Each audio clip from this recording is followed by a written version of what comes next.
Aproximadamente en el siglo IV a.C., existió un anciano que se llamaba Lao Tse. Lao Tse fue decepcionado y se retiró del mundo social y político del cual participaba.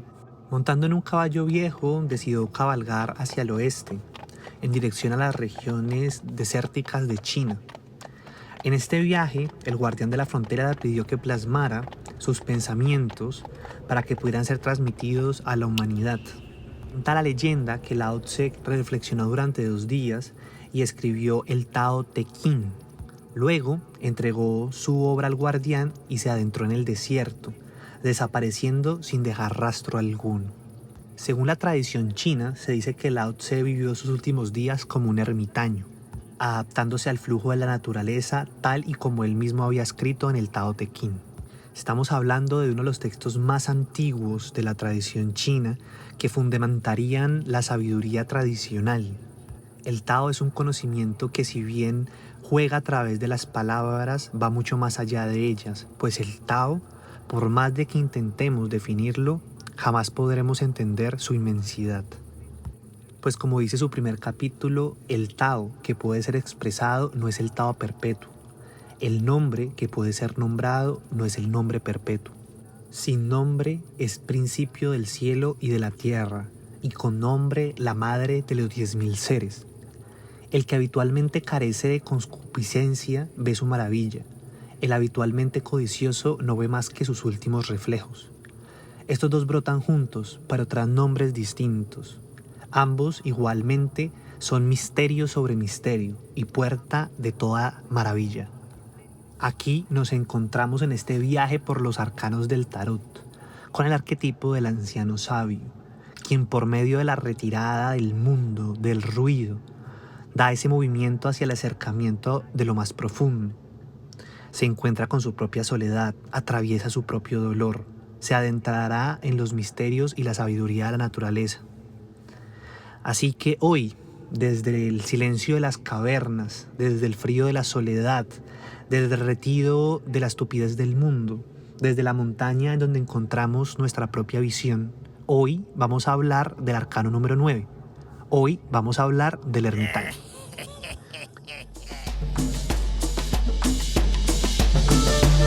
Reimagina Podcast. Volver a imaginar lo imaginado.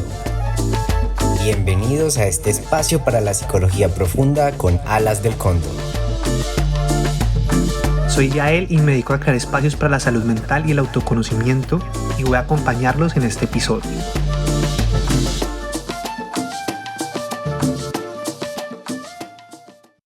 Para comenzar este episodio, y como ya es tradición en nuestro podcast, quiero agradecer a todas las personas que han venido escuchando los diferentes episodios.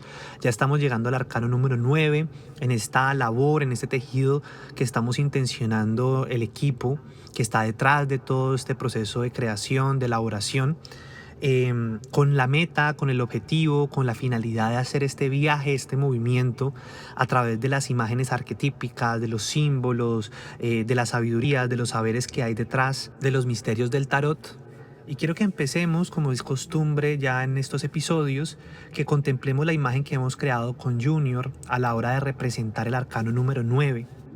Un hombre con piel de oso se adentra en las profundidades de una caverna, y la misma caverna pareciera tener forma de oso. Pareciera que la piel se camufla con la tierra, con la montaña, con la piedra. Al mismo tiempo, en el firmamento logramos ver la luna iluminando una noche profunda de invierno, una noche oscura. Esta imagen nos transporta, nos invoca, nos moviliza hacia memorias muy antiguas en que el ser humano se adentraba y se refugiaba en las cavernas para lograr sobrevivir. Pero no solamente esto, sino que en muchas culturas algunos rituales de paso, algunos rituales de maduración psicológica o de iniciación en ciertos saberes incluía el retiro, el adentrarnos en el silencio de las cavernas, en la profundidad del bosque, en el silencio del desierto o en la soledad de inclusive una isla inhóspita. En algunos rituales, por ejemplo, de la cultura Kogi, de los arhuacos, los niños son llevados a cavernas en donde deben permanecer en silencio, escuchando las voces de su mundo interior, pero también las voces de la naturaleza misma. A raíz de estos retiros, el alma será recordada y a través de recordar la memoria, recordar quién es uno, se podrá llevar a cabo también cuál es el propósito y las labores a cumplir con la sociedad o con la naturaleza o con los órdenes del cosmos. En ese sentido, después de estas iniciaciones, se emprendían o se asumían caminos en torno a la curandería, la arquitectura, la medicina, el trabajo social o inclusive los labores en torno a la familia misma.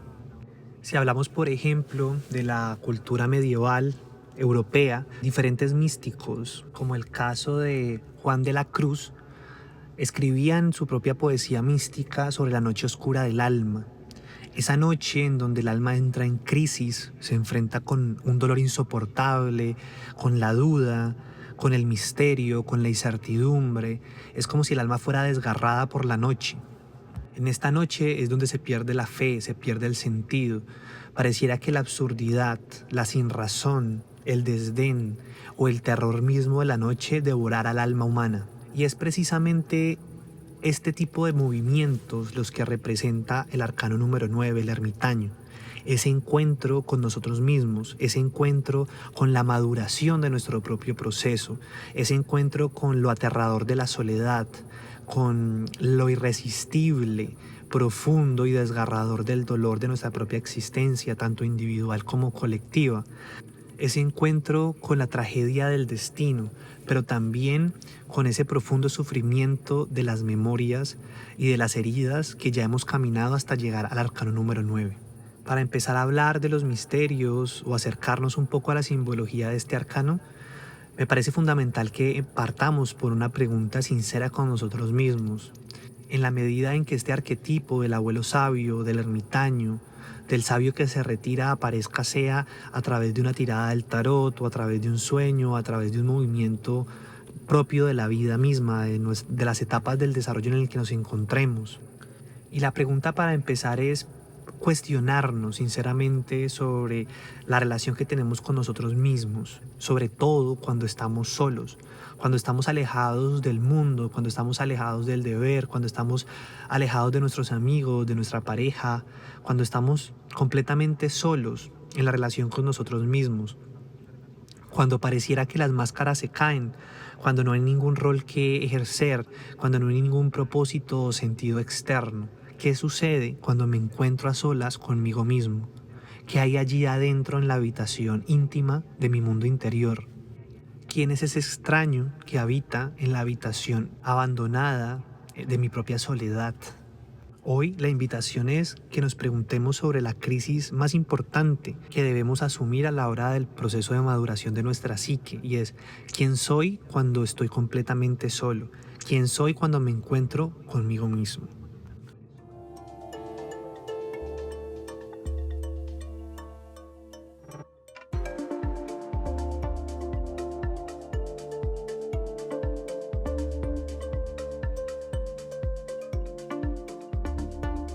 Carl Jung tiene una frase que me parece fundamental a la hora de acercarnos un poco a la imagen arquetípica del ermitaño, y dice que quien mira hacia afuera sueña, quien mira hacia adentro despierta.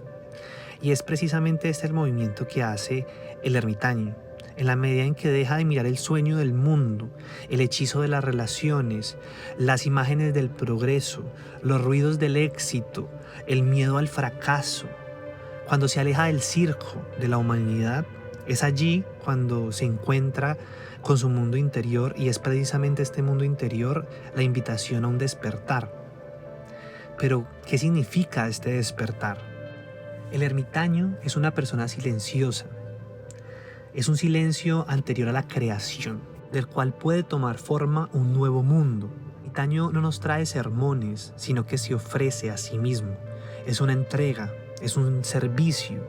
Su simple presencia ilumina la búsqueda temerosa del alma humana. De otra manera, el ermitaño nos confronta con nuestro propio temor. Trae con su fuego, con su lámpara, el calor que calienta el vacío, la desesperación, la pérdida del sentido. En astrología podríamos relacionarlos con Sagitario, que es el fuego de la antorcha, es el fuego de la fogata, es el fuego de la lámpara que ilumina con breve fuego, con breve luz, con una pequeña intensidad, la oscuridad de la noche. Según Carl Jung, esta figura personifica el arquetipo mismo del espíritu, o lo que en algún momento llegó a denominar el animus, que definiría el sentido oculto preexistente en el caos de la vida. Imaginemos que el arcano se adentra en su caverna mientras alrededor oscilan, explotan todas las estrellas, todas las posibilidades, todo lo que no puede ser nombrado, lo que no tiene forma. El ermitaño no es un sumo sacerdote o un papa que está transmitiendo las leyes del conocimiento, ni iluminando, ni trayendo palabras, ni diciendo cómo deberíamos de iluminarnos, sino que en otra forma el ermitaño se nos muestra completamente humano, completamente desnudo, caminando sobre el suelo, casi como si fuera una bestia, como si hubiese vuelto a conectar con su naturaleza animal. Como el loco es un caminante, recordemos que es una capucha, lo podemos ver a veces un poco representado en Gandalf, como ese personaje peregrino, que al igual que el loco, se está moviendo de un lugar hacia otro, pero si bien el loco está saltando sin saber hacia dónde salta, el ermitaño cuenta consigo ya un proceso. A diferencia del loco, el ermitaño cuenta con la vejez, cuenta con la memoria, cuenta con un proceso y un camino que ya ha sabido recorrer. No obstante, a diferencia del loco, el ermitaño ya ha encarnado la humildad y se ha entregado a su propia naturaleza, por diferencia del loco que podría estar delirando en su propio orgullo, en su propia vanidad, en las ilusiones de su propio ego. Y esta maduración del ermitaño, pensaría yo, está completamente relacionado en su relación con el dolor, en su acercamiento con el dolor. Un dolor que lo ha desnudado, que lo ha conectado con su instinto, con su animalidad, con su intuición, con aquello que realmente es como humano, con el lugar que ocupa frente al mundo. Sobre todo con aprender a ocupar su lugar y su espacio, su propia caverna, en un mar infinito de seres y de posibilidades.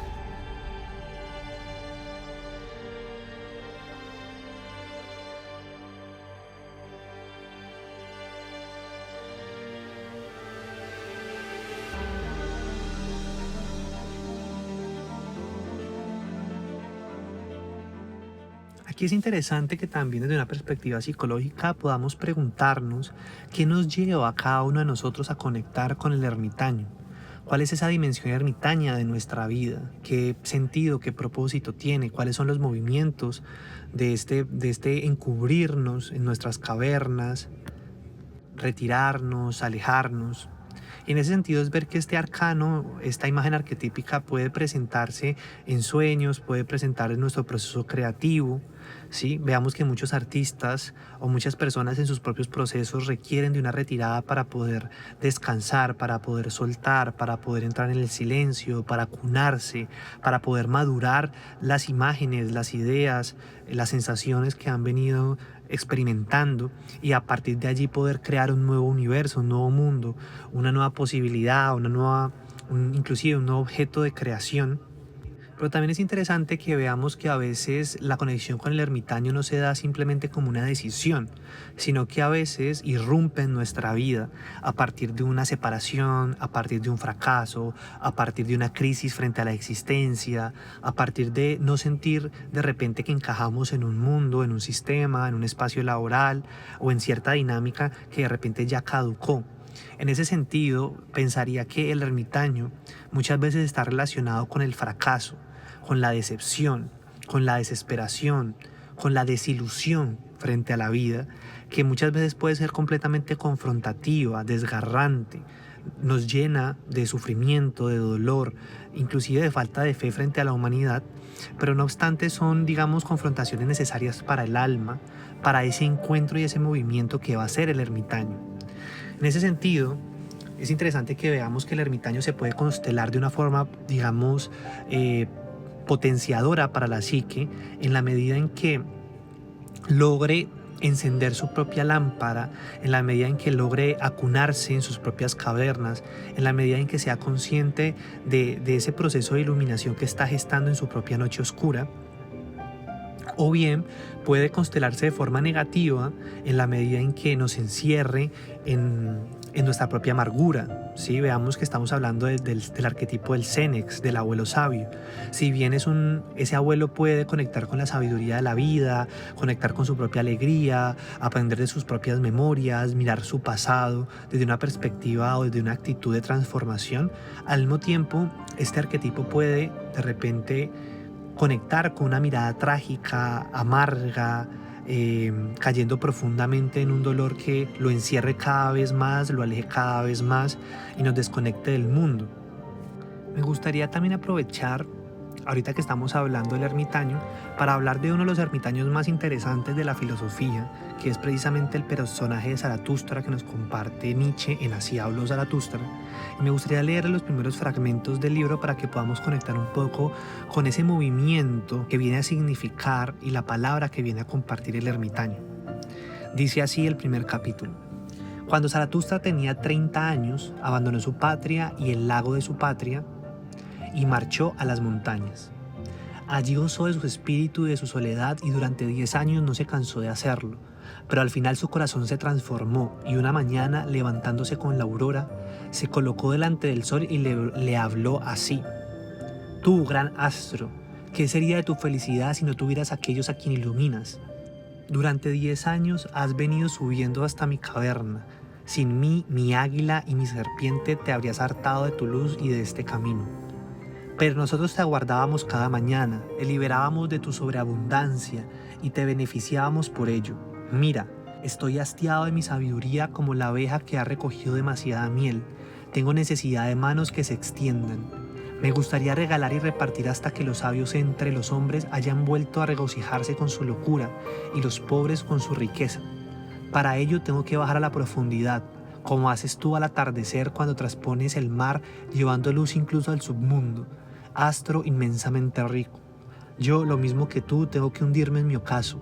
Como dicen los hombres a quienes quiero bajar, bendecime pues, ojo tranquilo, capaz de mirar sin envidia incluso una felicidad demasiado grande. Bendice la copa que quiere desbordarse para que de ella fluja el agua de oro, llevando a todas partes el resplandor de tus delicias.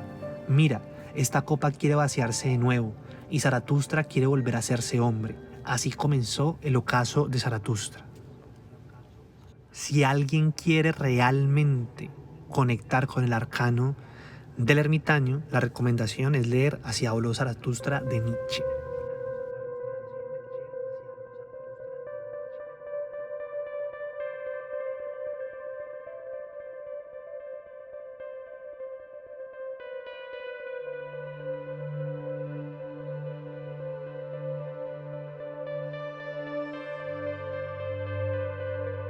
Hay un concepto que utilizamos mucho en la psicología junguiana, que es el concepto de ibris, muy relacionado también con el concepto de inflación de la personalidad.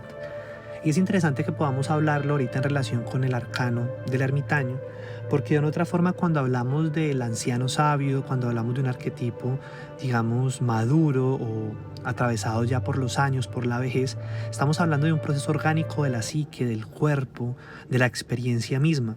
En ese sentido, el arcano, el arquetipo del ermitaño no es de por sí algo que nosotros encarnemos como si fuera una máscara, como si fuera un personaje, sino que en otra forma también es un proceso natural de la vida que se atraviesa de forma orgánica, que lo vamos experimentando poco a poco. Diferente a las experiencias que podemos llegar a tener a diferentes épocas de nuestra vida, en donde nos identificamos muchas veces con el abuelo sabio o nos identificamos con el ermitaño, y muchas veces lo que hacemos es que la personalidad se infla a una sensación de conocimiento, a una sensación de iluminación o a una sensación de encarnar un conocimiento que muchas veces ni siquiera hemos forjado, ni siquiera hemos experimentado o hemos caminado por nosotros mismos. Cuando Jung habla de la inflación de la personalidad, muchas veces es una experiencia que experimenta la psique cuando se acerca a conocimientos muy profundos o a saberes, o inclusive lo podemos ver relacionado mucho al plano del chamanismo, con los enteógenos, con las plantas, y que de otra manera lleva a que la personalidad se crea que encarna un conocimiento o que tiene una revelación que le es propia, y que más que experimentarla o habitarla o cultivarla, se convierte en una máscara. Y esto es algo que de otra manera pasa mucho con el arcano número 9, que en su aspecto negativo se convierte más que nada en una especie de mecanismo de defensa o disociación de la realidad, del mundo, de los otros, simulando muchas veces un complejo mesiánico, simulando que uno posee un conocimiento, que uno puede mover fuerzas cósmicas o del universo, y que de otra manera lo único que está haciendo es encerrándonos en nuestras propias fantasías, en nuestras propias imaginaciones, sin realmente crear un puente de sentido, de tejido, de conexión o de transformación con eso que estamos de una u otra forma elaborando internamente.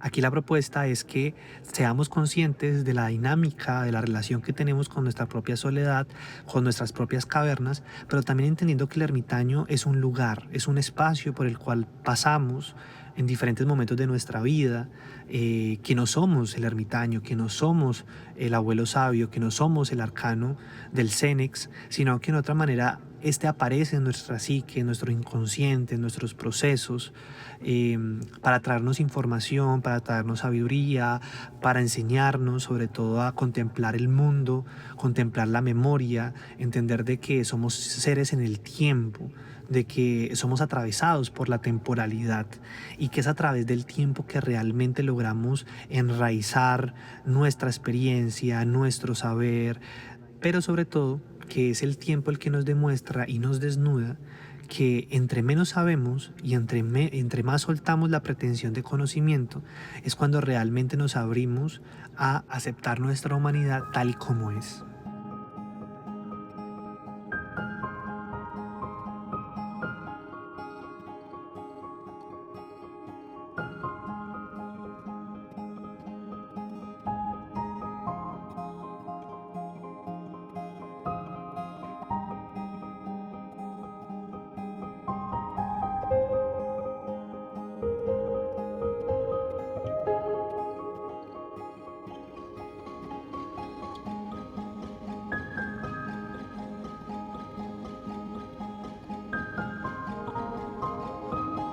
El ermitaño a veces también tiene una cierta dinámica extranjera, peregrina. En ese sentido, el ermitaño no es de ningún lado, pero encuentra su hogar, encuentra su propia caverna en donde se siembra. Se dice desde la simbología un poco más esotérica que el ermitaño es un ser andrógino, es un ser hermafrodita. Su barba, su lámpara nos sugiere las enseñanzas del espíritu masculino, ese fuego contenido que nos trae ese calor, que nos contiene en medio de la incertidumbre, en medio de la soledad, en medio del frío, del abandono inclusive. En ese sentido, ese fuego podría ser ese aspecto yin, ese polo positivo de la energía, mientras que su capa, su gentileza, su dulzura, su humildad, de otra forma este tipo de entrega nos habla de ese aspecto un poco más pasivo, más yin de la naturaleza. Lo podemos relacionar un poquito a San Francisco de Asís, recomiendo mucho leer su poesía, pues esta es una poesía que nos conecta mucho con ese aspecto tierno, animal, pero al mismo tiempo amable, al mismo tiempo dulce, al mismo tiempo fluido, en ese diálogo con la naturaleza. San Agustín, cuando hablaba del sol o cuando hablaba de la luna, se refería a ellos como hermanos. En ese sentido se entra en una familiaridad, en una especie de tribu, de conexión con la naturaleza misma, a través de un lenguaje poético, a través de una estética amable. Pero por otro lado, también podemos relacionarlo con algunos otros místicos que en medio de esa soledad no solo encontraron la belleza o ese diálogo estético profundo con la vida, sino que también se enfrentaron a miles de demonios, a miles de pruebas, como lo puede ser también en la Biblia, el encuentro que tuvo Jesús en el desierto, frente a la serpiente que lo tentaba. Lo tentaba inclusive a la inflación de la personalidad, ¿no? A que él era Dios, a que él podía convertir una piedra en pan. Ahí podemos ver un gran ejemplo de lo que es la inflación dentro del camino del ermitaño. Pues en esa soledad, las imágenes, su inconsciente, su fantasía puede poseerlo, a sentir que es mucho más de su humanidad, de su animalidad inclusive. Por eso hemos representado al ermitaño en esta imagen, para este episodio, como un hombre que se arrastra hacia sus propias cavernas y en ese sentido se arrastra como un animal, pues el ermitaño en su soledad se reconcilia con su propio instinto. Y en ese instinto descubre sus propias limitaciones, descubre su propia ignorancia, descubre sus propios errores. Inclusive en algunos momentos estará atravesado por la culpa, por la vergüenza, por el arrepentimiento, pues es un momento de mucha conciencia. Cuando estamos hablando del encuentro oscuro con el alma, no estamos hablando simple y llanamente de una experiencia alegre o folclórica, sino que de otra manera es una experiencia de mucha confrontación con la vida misma. Es, diríamos, un desgarramiento de la psique hacia un encuentro mucho más maduro con una experiencia orgánica, animal, instintiva, inclusive cósmica con la vida misma. Nos damos cuenta que estamos desconectados del potencial de este arquetipo cuando me pregunto quién soy, pero se lo estoy preguntando al otro, cuando le estoy pidiendo al otro que me toca, que me sienta, que reaccione frente a mi presencia, que me dé un reconocimiento, que me valide, que me diga quién soy. Y es allí donde de una otra manera vemos el polo opuesto completamente a la sabiduría del ermitaño, y es cuando estamos completamente perdidos o fusionados en nuestras relaciones. Allí la pregunta es, ¿nos hemos separado tanto de nuestra razón de ser interior que existimos solamente en relación con los demás? Es esta la pregunta que se puede hacer este arcano, y es precisamente su invitación a la soledad la que despertaría en nosotros una crisis, pero una crisis de la cual no podemos escapar, y no todo lo contrario, es fundamental atravesar para la transformación de nuestro propio proceso. Ahí es donde podemos ver la diferencia con el loco. Si bien el loco está saltando de un lugar a otro, muchas veces inclusive escapando, el peregrino, el ermitaño, si bien está en movimiento, si bien está en un retiro, pero de confrontación consigo mismo.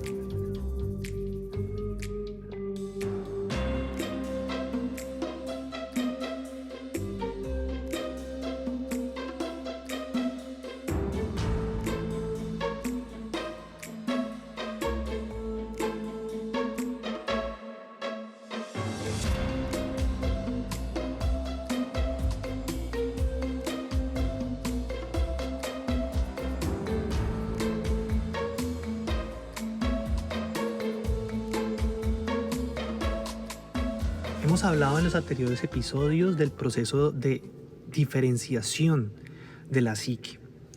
Aquí de una otra forma estamos viéndolo en todo su esplendor. Es el arte de la individuación, que es la propuesta también de la psicología junguiana. Poder individualizarnos no quiere decir ser individualistas, sino que en otra forma es también poder conquistar espacios de conciencia en relación al caos o a la deformación o a los complejos o a los conflictos de las relaciones humanas. Es como yo encuentro mi lugar frente a los otros, frente al mundo.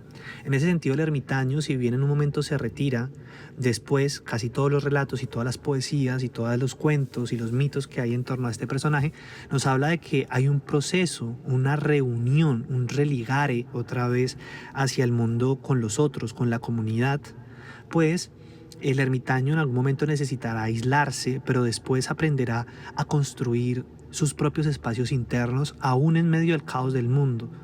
A veces yo tengo muchos amigos que, bueno, personalmente también suelo habitar espacios de ermitaño, suelo experimentar búsquedas de visión, retiros hacia la montaña, y algunas veces me doy cuenta que hay personas que no logran, después de retirarse a la naturaleza o después de ir a un retiro o a una ceremonia, después volver al mundo cotidiano, como ir a una plaza de mercado, como caminar por una calle, como caminar por una ciudad, y pareciera que entran en una especie de polarización en donde la naturaleza les trae paz, pero la vida humana o la vida civilizatoria los aniquila completamente. Y yo creo que es allí donde nos damos cuenta de que el ermitaño no está integrado. Pues aprender a habitar nuestro mundo interior es posible estemos donde estemos. Es como pensar que solamente podemos meditar con música instrumental o en silencio o en completa soledad, y que no podemos meditar mientras vamos en un bus, mientras estamos manejando o mientras estamos atravesando una ciudad. En ese sentido también es ver que el ermitaño se integra al mismo tiempo con otros arcanos, como lo puede ser el loco, como lo puede ser el carro, como lo puede ser el emperador, para que de otra forma también pueda constelarse y generar un equilibrio. Recordemos, no es que seamos un arcano, no es que seamos un arquetipo. Los arquetipos, los arcanos, las imágenes propias del inconsciente se movilizan a través de nuestra alma, pero que de una otra forma, como lo decíamos anteriormente, el propósito no es identificarnos con que es nuestra identidad absoluta, pues esto lo único que hace muchas veces es estancar los movimientos propios del alma. El sentido es preguntarnos, ¿estoy en este momento constelando el arcano del ermitaño? ¿Cuál es este proceso? ¿Cuál es esta quietud? ¿Qué sentido tiene esta quietud? ¿Qué estoy gestando en esta quietud? ¿Qué estoy iluminando en esta quietud? Porque es necesario para mí este retiro. Y a partir de allí también cuáles serán los movimientos hacia otros espacios del alma, puesto que aprender a relacionarme conmigo mismo es también disfrutar la alegría, el goce y el placer de relacionarme con los otros.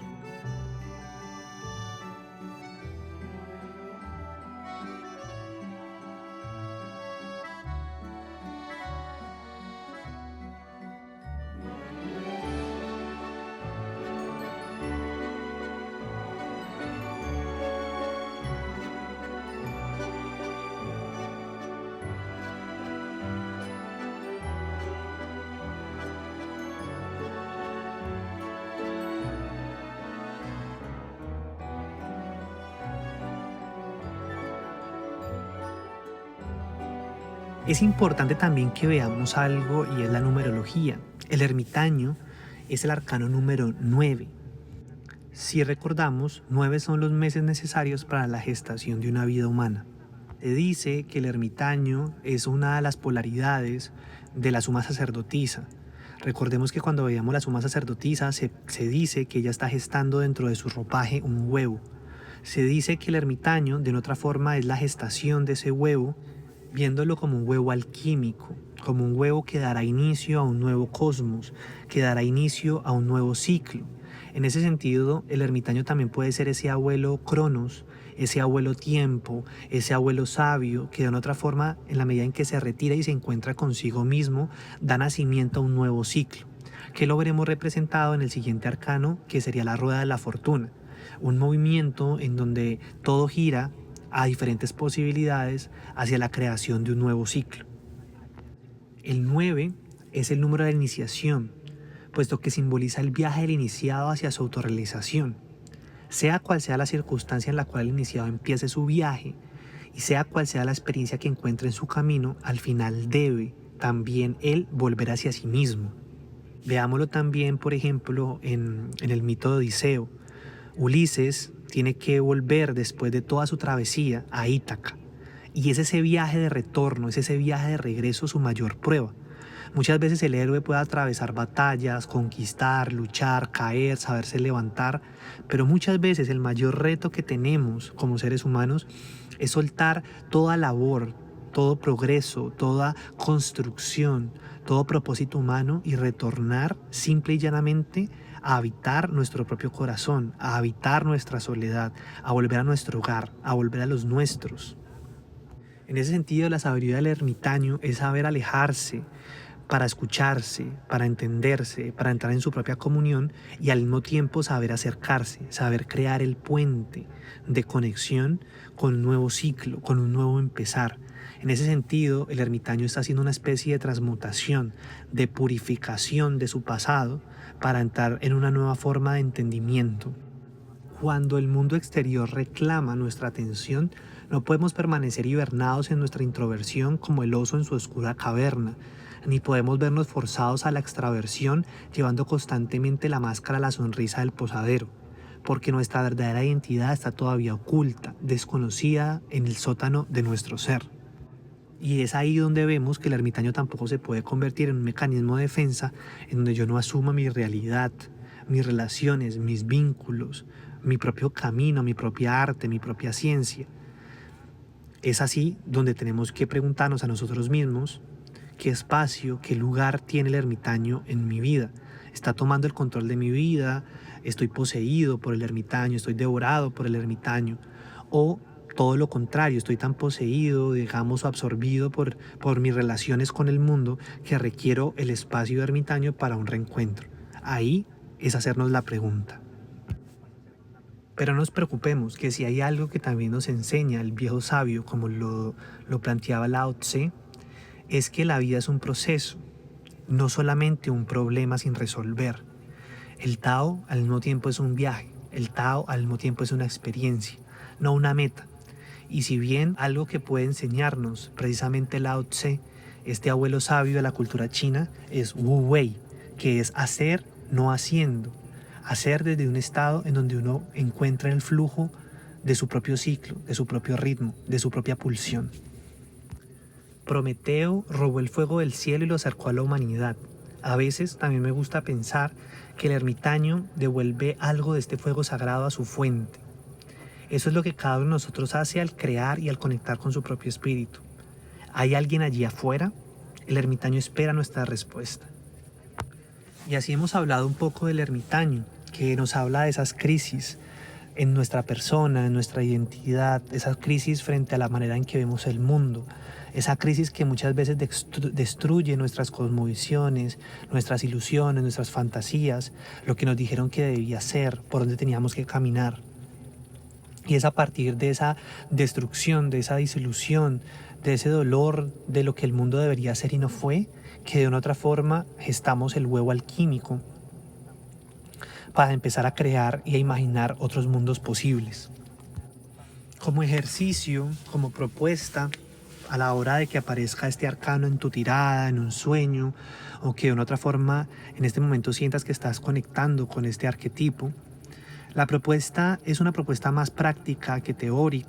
Recordemos pues que también el ermitaño nos comparte una sabiduría que no está en los libros, que no podemos nombrar, que no podemos decir, que en otra forma podemos participar, de la cual podemos experimentar. Y para experimentarlo, la invitación es que también podamos encontrar esos rituales necesarios para el encuentro con nosotros mismos, espacios en donde podamos retirarnos del mundo, espacios donde podamos ir a escuchar el silencio de la cascada, el silencio de la montaña, el sonido de los pájaros, los mensajes de la naturaleza, que si bien en algún momento nos enseñaron que esto parecía ser loco, extraño o un poco delirante, de una otra manera es la vía que muchos místicos, sabios, ermitaños, peregrinos, filósofos encontraban a la hora de conectar con sus propias meditaciones, entender cuáles eran los cursos de sus propios caminos, cuáles eran los espirales que debían de transitar, cuál era el conocimiento que querían compartir o el proceso artístico al cual querían darle forma, inclusive desde el caos. Yo suelo recomendarle a algunas de las personas que acompaño en ciertos momentos de su vida que se permitan, por ejemplo, hacer un viaje solos a algún lugar donde hayan querido ir, que se permitan tomarse un fin de semana en una cabaña o que se permitan aislarse un tiempo en una montaña o en una finca, donde de una otra manera puedan sentarse a hablar con sus propias sombras, con sus propias luces, con sus propias inspiraciones, abrazar también su propia tristeza, su propio dolor. Muchas veces no tenemos una cultura para esto, muchas veces la cultura gira en torno a encontrar espacios para el placer, para la distracción, para la diversión, y muchas veces no es eso precisamente lo que requiere el alma, sino todo lo contrario. A veces requerimos adentrarnos en la frialdad del alma, en el silencio, en la melancolía, en la nostalgia, no para perdernos o dejarnos consumir por esto, pero sí para atravesarlo y confrontarlo, y a partir de ello ver cuáles son los mensajes que nuestra propia alma envía a la hora de poder transformar o de seguir nuevas formas de caminar nuestro propio camino. Así que en este proceso de arte, en este proceso de escritura que estamos elaborando, yo te invitaría a que puedas conectar este mismo espacio que has venido elaborando a través de estos episodios, pero ahora en soledad contigo mismo, alejado del mundo, en un lugar en donde te encuentres cómodo, seguro, pero que al mismo tiempo te permita entrar en un espacio más allá de las relaciones, en un espacio más allá de los deberes, de los compromisos, y poder soltar, digamos, todas las dinámicas que nos exigimos y entregarnos un poco a las imágenes del alma, a las imágenes de los sueños. Una propuesta artística es que puedas dibujar a través de símbolos, colores o a través de elementos cómo estaría o cómo representarías la habitación de tu mundo íntimo, de tu propia soledad. Otro tema que podemos conectar a través de este arcano es poder también expresar el dolor a través del arte. Podemos explorarlo a través de la acuarela, por ejemplo. Las aguas con los colores permiten darle muchas formas a memorias, a aguas internas que cobran color y cobran vida a través de la acuarela. Para terminar, en este proceso los que están conectando más desde la perspectiva de la escritura o de la poesía, recuerden también que pueden escribir cuentos, pueden escribir mitos, pueden escribir anécdotas, inclusive chistes, a partir de cada uno de los arcanos y al mismo tiempo poder potenciar un poco más esas imágenes o eso que evoca el contemplar los arcanos del tarot. Para cerrar, quiero compartirles el poema inspirado en el ejercicio que propone Alejandro Jodorowsky de Si el arcano hablara. Y he escrito este poema, dice así: el espiral del camino me lleva a mi propia soledad. La caverna de mi mundo interior abre paso a mis propios vacíos. Ante mi inmensidad no puedo avanzar. Solo puedo contemplar las aguas de mi propia memoria, contemplar mis huellas, mis pasos, mi tacto. ¿Cuántas veces he vivido? ¿Cuántas veces he muerto? En una crisis que pareciera no tener final, que me mantiene frente al devenir. Tengo mi fuego, mi linterna, mi pequeña vela, que no es otra cosa que mi frágil conciencia. Mi alma será guiada en medio de la noche oscura. Estoy cansado. He hecho mi labor. Quiero descansar en mi propio vacío. Me entrego al cuidado de mi gran madre cueva. No cargo ya con nada, no siento atadura alguna, no pertenezco a mis ideas ni a mis pensamientos. Ninguna palabra me define. Vivo en mi corazón como un árbol hueco, torcido, silencioso. Mi cuerpo es un vehículo que madura, que envejece. Contemplo mis huesos, mi piel, y veo cómo se desvanece en el río irresistible de la transformación. Ya no sé quién soy, no soy una persona, no soy las máscaras que la soledad ha desgarrado. Mi ignorancia es ahora mi cobijo, mi manto gris. Esta es la noche de mi matrimonio con la gran luna oscura. Mi éxtasis es la indiferencia, mi soledad es el amor, mi separación es trascendencia. Mi alma se abre como flor de loto azul, gratitud y devoción animal, aullido, olor a miel, eucalipto, romero y sándalo. Mi voluntad ya la voluntad de los dioses, soy fuego, calor, luz fría.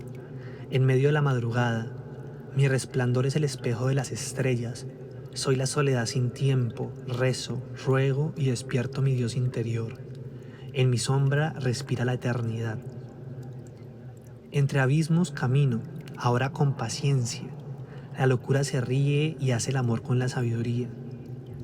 Me enciendo en mi quimera, me consumo, soy paciente. Lámpara, sangre, grito que llama y es llamado. Desesperación, delirio, susurro, sospecha y liberación. Soy hermafrodita, hembra nocturna, macho solar. Acto creativo, profundidad pasiva. Copa de agua y fuego. Dolor que encuentra su hogar. Placer que florece en la oscuridad.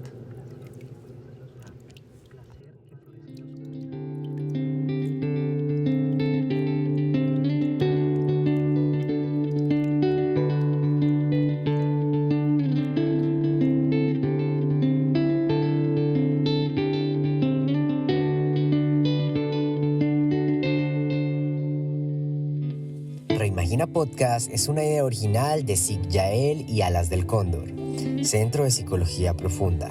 Creamos espacios para la salud mental y el autoconocimiento, buscando experiencias transformadoras de conciencia, integrando saberes ancestrales y contemporáneos. Puedes conocer más sobre nuestra labor y espacios terapéuticos en www.alasdelcondor.com o buscarnos en las redes sociales como @Círculo del Cóndor. En este episodio, la imagen de portada, creatividad y diseño visual es de Junior Díaz Cotrino y el diseño sonoro en colaboración de Juan Valentín Salcedo Santa Coloma. La banda sonora por Lechique de Pelo Azul. Agradecemos la participación de Alejandro Picón Álvarez y Alejandro González Ochoa por hacer parte de la idea creativa y la inspiración. Agradecemos a todas las personas que nos escuchan y que hacen parte de los diferentes espacios de Alas del Cóndor.